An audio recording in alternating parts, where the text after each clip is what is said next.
Hi friends, வணக்கம் and welcome back to our channel Hema's lifestyle. So இன்றைக்கி என்ன video பார்க்க போகிறோம் அப்படின்னு பார்த்தீங்கன்னா, இந்த இரும்பு கடாயை எப்படி சீசனிங் பண்ணுறது அப்படின்றத பார்க்க போகிறோம். ஸோ இந்த கடாய் வாங்கி ரொம்ப நாள் யூஸ் பண்ணாமல் அப்படியே இருக்குது. ஸோ அதை யூஸ் பண்ணுறதுக்கு முன்னாடி எப்படி சீசனிங் பண்ணலாம் அப்படின்றத பார்க்க போகிறோம்.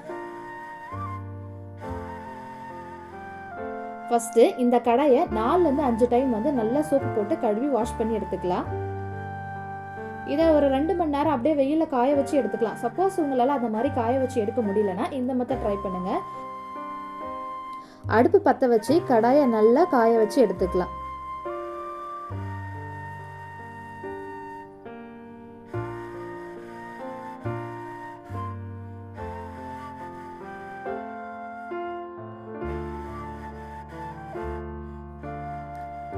கடாயை அடுப்பில் வச்சு நல்லா ஈரம் போகிற அளவுக்கு கடாய் காயட்டும்.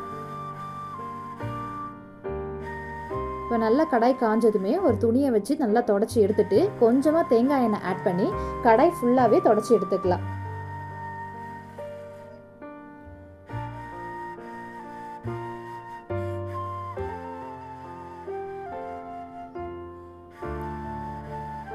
அடுத்து கடாயில் கொஞ்சமாக சால்ட் உப்பு சேர்த்து அதையும் நல்லா ஒரு காட்டன் துணி வச்சு தொடச்சி எடுத்துக்கலாம். நல்லா எல்லா இடத்துலையும் படுற மாதிரி தொடச்சி எடுக்கலாம். இப்போ அங்கங்கே எங்கேயாச்சும் ரஸ்ட் ஒட்டி இருந்துச்சுன்னா அதுவுமே இந்த உப்பு கூட சேர்ந்து வந்துடும்.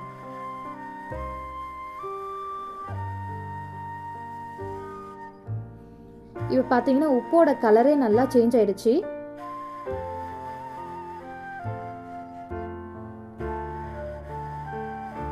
இப்போ திருப்பி தேங்காய் எண்ணெய் தொட்டு காட்டன் துணியை எல்லா இடத்துலையும் நம்ம தொடச்சி எடுத்துக்கிறோம்.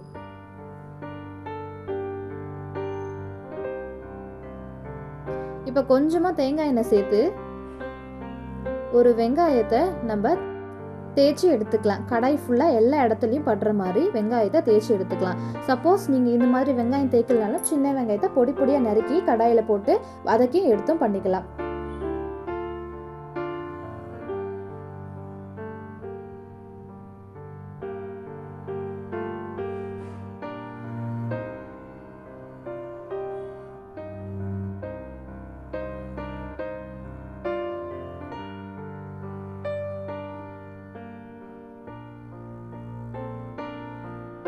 இப்போ நல்லா தேய்ச்சாச்சு. இப்போ சுத்தமாக ஒரு காட்டன் துணி வச்சு எல்லாத்தையும் தொடச்சி எடுத்துக்கலாம்.